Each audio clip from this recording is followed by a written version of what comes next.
दोस्तों नमस्कार।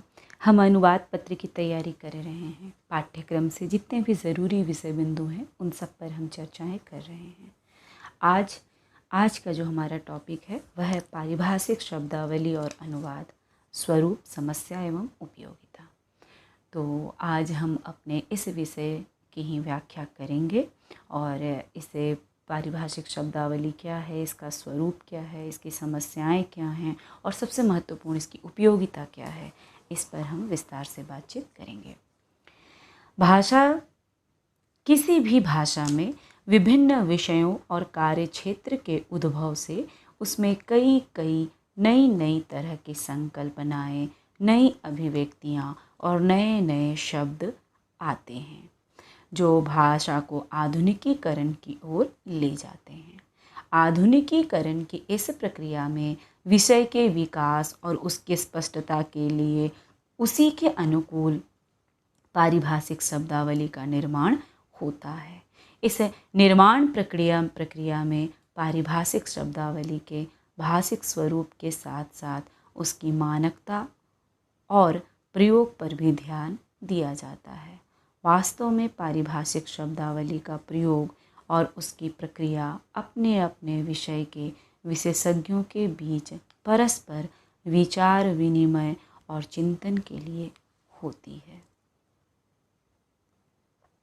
अब आगे हम देखते हैं पारिभाषिक शब्दावली जो है इसके अर्थ और स्वरूप को। सामान्य शब्द और पारिभाषिक शब्द का विश्लेषण किया जाए तो भाषिक संरचना की दृष्टि से सामान्य शब्द और पारिभाषिक शब्द में कोई अंतर नहीं है, किंतु अर्थ संरचना की दृष्टि से इन दोनों के बीच काफ़ी अंतर मिल जाता है।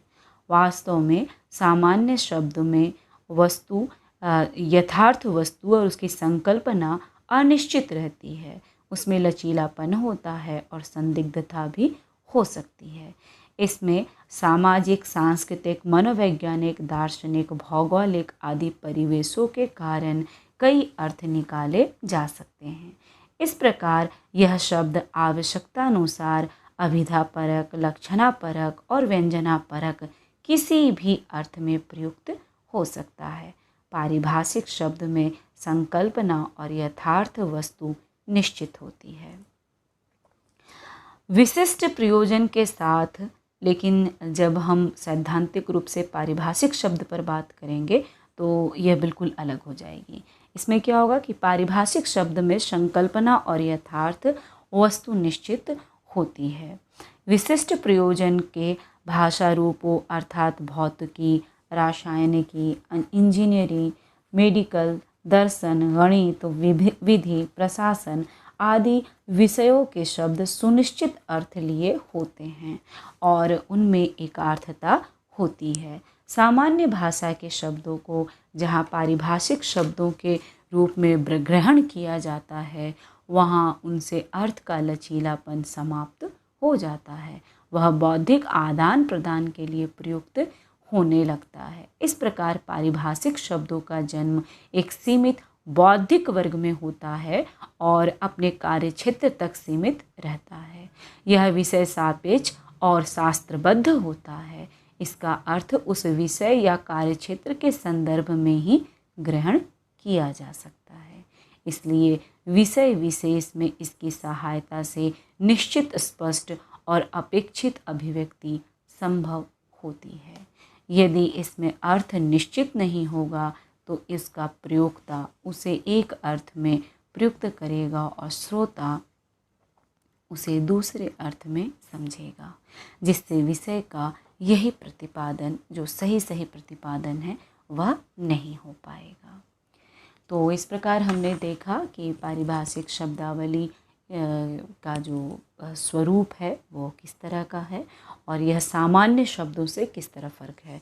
तो जो सामान्य शब्द होते हैं वो जो इसकी जो सामाजिक, सांस्कृतिक, उसमें लचीलापन बहुत होता है। मतलब मूलतः आप यही फ़र्क देख सकते हैं कि जो सामान्य शब्द होते हैं वह बहुत लचीला होता है, लेकिन जो पारिभाषिक शब्द होते हैं वो बहुत सटीक होते हैं और अपने विषय और अपने संदर्भ के साथ ही जुड़े हुए होते हैं। तो उसमें यह विशेषता आ जाती है कि वह अपने विषय और संदर्भ में ही निहित अर्थ को वो उद्घाटित करेगा। किंतु जो सामान्य शब्द हैं उसमें बहुत लचीलापन है और वो कई कई अर्थ का उद्घाटन कर सकता है। मतलब कोई जो सामान्य शब्द है वो एक बारगी कई सारे अर्थ को उद्घाटित कर सकता है, किंतु जो पारिभाषिक शब्द होते हैं वो बहुत स्पेसिफिक होते हैं, बहुत विशिष्ट हो जाते हैं और अपने किसी विशेष तयशुदा विषय और प्रसंग के साथ ही जुड़कर हमारे सामने आते हैं। तो इस तरह से हमने देखा कि जो पारिभाषिक शब्द है इसका स्वरूप क्या होता है। अब आगे देखिए, पारिभाषिक शब्दावली का निर्माण सामान्य शब्दों को लेकर ही होता है। उसके अर्थ विशेष विषय अथवा कार्य क्षेत्र में निश्चित कर दिए जाते हैं। इसमें कुछ ऐसे शब्द भी होते हैं जो किसी विषय विशेष में ही प्रयुक्त होते हैं। ऐसे शब्दों को पूर्ण पारिभाषिक कहा जाता है। जैसे प्रशासन में अधिसूचना, अर्थशास्त्र में निवेश, गणित में संक्रिया। देखिए, यह जो पारिभाषिक शब्दावलियां हैं इनका निर्माण भी सामान्य शब्दों के से ही होता है। ऐसा नहीं है कि ये कहीं आसमान से टपकते हैं ये जो पारिभाषिक शब्दावली होती है, नहीं, ये सामान्य शब्दों को लेकर ही बनाया जाता है। सिर्फ होता ये है कि उस सामान्य शब्द को ही अर्थ विशेष के साथ संपूरित कर दिया जाता है। मतलब वो जो सामान्य अर्थ शब्द है उसमें विशेष अर्थ और संदर्भ जब डाल करके उसे एक सुनिश्चित फ्रेमवर्क में जब हम डाल देते हैं तब हम उसे कहेंगे पारिभाषिक शब्दावली। और ये जो पारिभाषिक शब्दावली होते हैं वो विशेष हो जाते हैं, विषय विशेष हो जाते हैं। यह बहुत ध्यान देने की बात है। आप ज़रूर याद रखें कि जो पारिभाषिक शब्दावली होती है वह विषय विशेष हो जाती है, वह किसी खास विषय के साथ ही उद्घाटित होती है और अपने विशेष अर्थ को ही वह हमारे सामने लाती है। जैसे कि इन शब्दों को हम पूर्ण पारिभाषिक शब्द कह सकते हैं, जैसे प्रशासन में अधिसूचना, अर्थशास्त्र में निवेश और गणित में संक्रिया। तो इस तरह से हमने देखा कि पारिभाषिक शब्दावली जो है इसका स्वरूप क्या होता है। अब इसे जो बांटा जाता है, किस किस तरह से इसे बनाया गया है, इसे बांटा गया है, इस पर हम चर्चा करते हैं। पारिभाषिक शब्दावली के संप्रदाय। हिंदी के राजभाषा घोषित हो जाने के बाद पारिभाषिक शब्दावली के निर्माण की आवश्यकता महसूस की गई। इस संदर्भ में वैज्ञानिक तथा तकनीकी शब्दावली आयोग की स्थापना हुई। इस आयोग ने विज्ञान, प्रौद्योगिकी, आयुर्विज्ञान, कंप्यूटर, इंजीनियरिंग, प्रशासन, मानविकी आदि ज्ञान विज्ञान के सभी क्षेत्रों के लिए लगभग 7 लाख तकनीकी शब्दों का निर्माण किया है। इन शब्दों के निर्माण में संस्कृत, अंग्रेजी, देशज, अरबी, फारसी भाषाओं के अतिरिक्त अन्य भारतीय भाषाओं के शब्द भी ग्रहण किए गए हैं। राजभाषा हो जाने के बाद हिंदी की पारिभाषिक शब्दावली के निर्माण की आवश्यकता महसूस की गई थी। प्रारंभ में इसका निर्माण करते हुए 4 दृष्टिकोण ही सामने आए थे, जिसमें सबसे पहला है राष्ट्रीयतावादी या संस्कृतवादी। तो ये जो पारिभाषिक शब्दावली है इसका जो हम निर्माण करते हैं वो कहाँ कहाँ से किस किस तरह से करते हैं, तो इसे हम मुख्य तौर पर 4 भागों में बांटे हैं कि किन्हीं 4 संदर्भों के साथ, किन्हीं 4 शब्दावलियों के साथ हम पारिभाषिक शब्दावली का निर्माण कर पाए हैं। तो सबसे पहला जो आता है वह है राष्ट्रीयतावादी अथवा संस्कृतवादी। इस मत के अनुसार संस्कृत के प्रचलित शब्दों को यथाविधि हिंदी शब्दावली में ले लिया जाता है। संस्कृत संश्लेषणात्मक भाषा है और यह उपसर्ग, धातु, प्रत्यय तथा समास शक्ति के कारण बड़ी ही उम्दा भाषा है। इस भाषा में एक शब्द से अनेक शब्द बनाने की शक्ति है। जैसे हम ले लेते हैं विधि। विधि के साथ उपसर्ग या प्रत्यय या दोनों लगाने से संविधि, विधान, संविधान, प्रावधान, विधायी, वैधानिक, विधेयक, विधायक, विधायिका आदि अनेक शब्द बनाए जा सकते हैं। ठीक उसी प्रकार हम शिक्ष धातु लेते हैं। शिक्ष धातु से शिक्षा, शिक्षक, शिक्षण, प्रशिक्षण, शैक्षिक, शैक्षणिक, शिक्षित, अशिक्षित, शिक्षार्थी, प्रशिक्षार्थी आदि अनेक शब्दों का निर्माण हम कर पाते हैं। इसमें एक कठिनाई यह है कि जिनकी भाषा संस्कृत के निकट है उनके लिए तो ये शब्दावलियाँ क्लिष्ट और दुरूह नहीं हैं, लेकिन जो इनसे दूर हैं उनके लिए ये जो शब्दावलियाँ हैं ये क्लिष्ट और दुरूह हो सकती है। किंतु लाभ यह है कि समानार्थक शब्दों को एक ही परिधि में रखा जा सकता है। अब जो दूसरी प्रविधि है जिसके द्वारा शब्दावली बनाए जाते हैं, पारिभाषिक शब्दावली बनाए जाते हैं, उसमें आता है अंतर्राष्ट्रीयतावादी अथवा अंग्रेजीवादी। तो इन कुछ विद्वानों की मान्यता है कि अंग्रेजी अंतर्राष्ट्रीय भाषा है और भारत भी बहुभाषी देश है, अतः अंग्रेजी के ही शब्दों को ज्यों का त्यों अपनी भाषा की ध्वनि व्यवस्था के अनुसार अपनाए जाएं, जैसे metre, duty, computer, overdraft, grade, petrol. इससे अन्य भाषाओं से संबंध जुड़ेगा और अंतर्राष्ट्रीय तकनीकी शब्दावली को याद रखने में भी सुविधा रहेगी। किंतु कोई भी समुन्नत देश दूसरी भाषाओं के सभी शब्द ग्रहण नहीं कर सकता, क्योंकि इससे अपनी भाषा की अस्मिता और उसके अस्तित्व पर प्रश्न चिन्ह लग सकता है। तो अंतर्राष्ट्रीयतावादी अथवा अंग्रेजीवादी यह जो प्रणाली थी जिससे हम बनाते हैं अपने पारिभाषिक शब्दावलियों को, उसमें हम अंग्रेजी को शब्दों को हूबहू लेकर आ जाते हैं। फिर है लोकवादी अथवा स्वभाषावादी। कुछ विद्वानों का यह मानना है कि आम बोलचाल की भाषा के शब्द ही ग्रहण किए जाएं तो हमारी सामासिक संस्कृति के अनुकूल बैठेंगे। इससे अपनी भाषा का विकास और संवर्धन भी होगा, जैसे रेलगाड़ी, मसौदा, डाकघर, जच्चा घर, नज़रबंद, दल बदलू, घुसपैठ या निपटान आदि। ये सब लोक जनभाषा के शब्द हैं और इससे भी हम पारिभाषिक शब्दावली का निर्माण करते हैं। अब आगे जो चौथा पॉइंट है, जो चौथा प्रणाली है पारिभाषिक शब्दावली की, वह है समन्वयवादी। इसे मध्य मार्गी संप्रदाय भी कहा जा सकता है। इसमें उपयुक्त तीनों दृष्टिकोण को समन्वित रूप में ग्रहण किया गया है।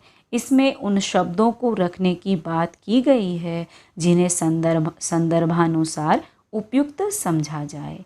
इसमें आवश्यकतानुसार संस्कृत से शब्द ग्रहण किए जा सकते हैं, अंग्रेजी से भी शब्द लिए जा सकते हैं और देशज भी अपनाए जा सकते हैं। इसके परिणाम स्वरूप इस समय हिंदी पारिभाषिक शब्दावली में उपयुक्त तीनों प्रवृत्तियां विद्यमान हैं: कचहरी, न्यायालय, अदालत, कोर्ट, जच्चा घर, प्रसूति गृह, मैटरनिटी होम, सरकार, हुकूमत, शासन, गवर्नमेंट, चुनाव, निर्वाचन, इलेक्शन, राज्यसभा, राजयक्षमा, तपेदिक, टीवी, कृषि, कास्त, खेती, एग्रीकल्चर, श्वास, दमा, अस्थमा, सांस आदि शब्द संस्कृत, अंग्रेजी और अरबी फारसी शब्दों के अतिरिक्त हिंदी के अपने शब्द भी हैं। तो इस तरह हमने देखा कि ये जो पारिभाषिक शब्दावली है इसके बनाने की मतलब ये जो मेकिंग प्रोसेस है, शब्दावलियों को बनाने की जो प्रक्रिया है, यह मुख्यतः चार प्रक्रिया है।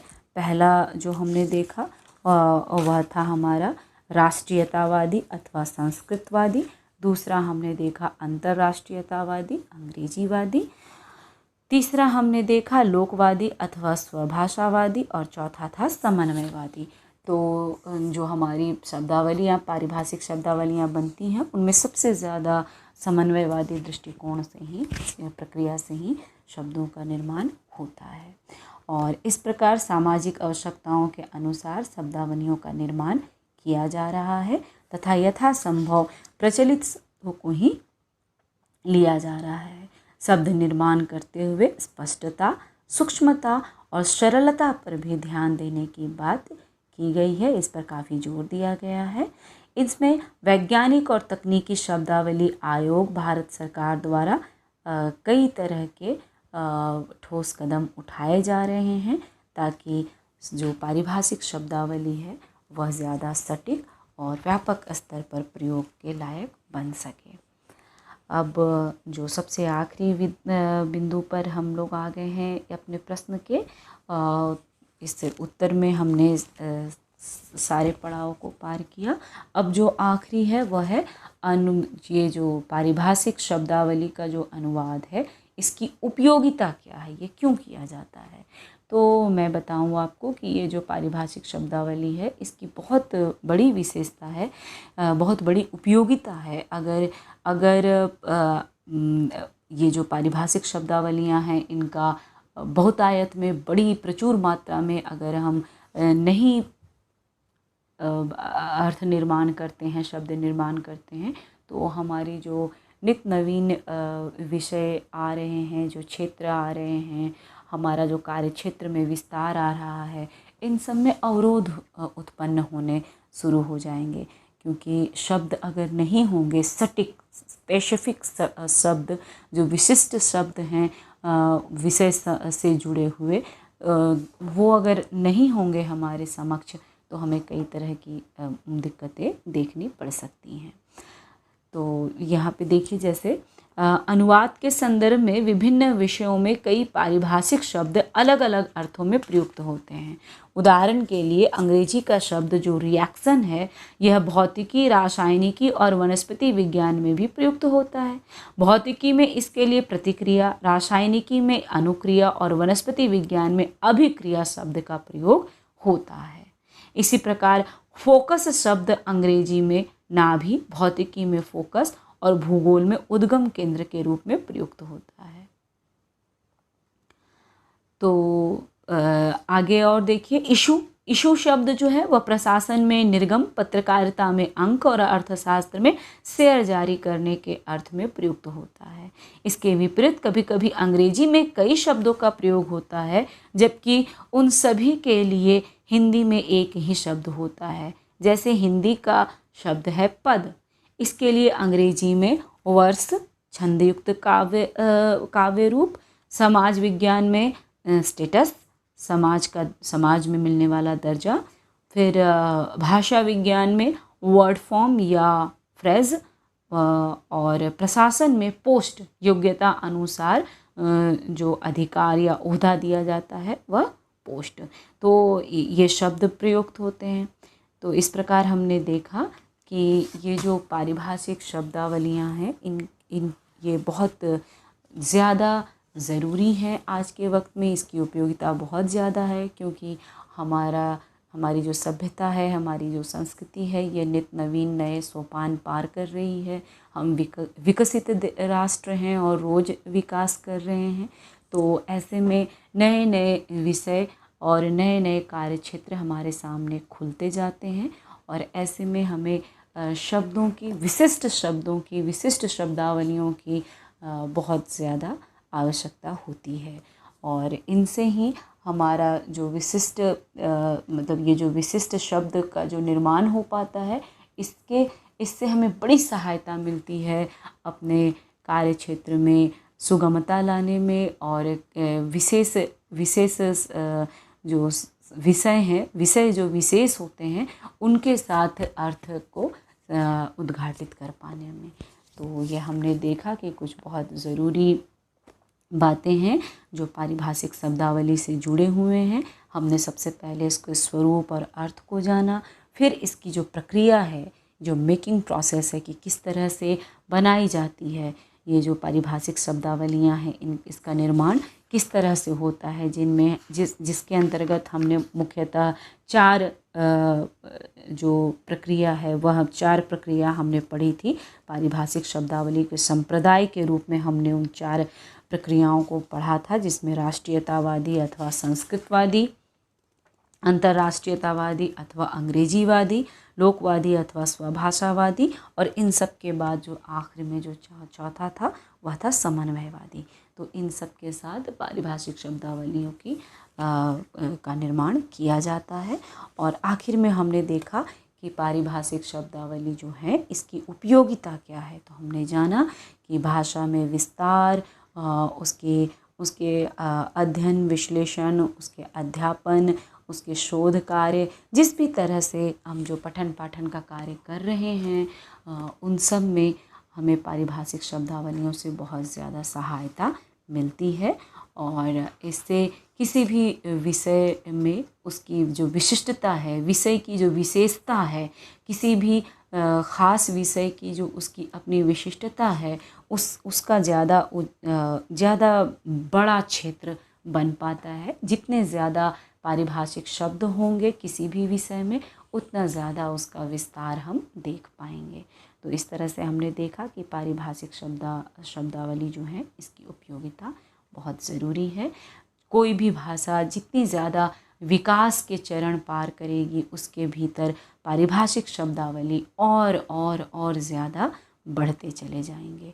तो इस तरह से भाषा की जो व्यापकता है उसे और ज़्यादा बड़े आयाम पर पारिभाषिक शब्दावलियाँ ले जाती हैं, क्योंकि पारिभाषिक शब्दावलियाँ किसी नियत, किसी खास, किसी विशेष संदर्भ विषय के साथ जुड़ जाती हैं और जुड़कर उनके लिए एक विशिष्टता लाती हैं।